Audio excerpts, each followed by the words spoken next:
来乡亲啊，继续来看台中有一个民众无法度来负担着厝税，所以找到一个厝头家，愿意甲上买楼，无到2坪大的阳台税互伊。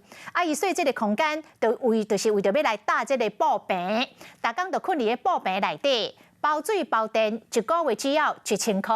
伊甲这个相片铺起伫网络顶，讲住伫个布棚，一个月会当加欠8000到9000块，马上就引起着真侪网友的讨论。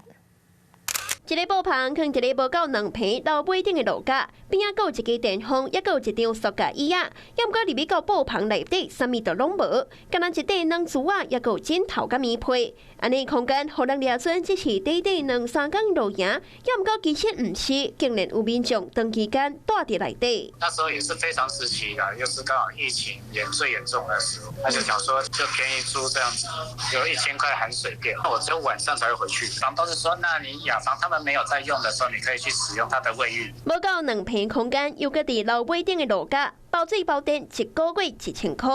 赵先生将相片抛起伫网络顶，讲大布棚会当加欠8-9000块，只是会较艰苦。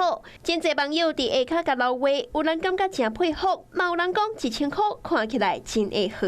因为每个月一直存不到什么钱，我算一算，全部里面最大笔的就是房租。我曾经在那边住了半年。 就是硬撑了、硬盯了，因为没办法，我领不到政府任何资源。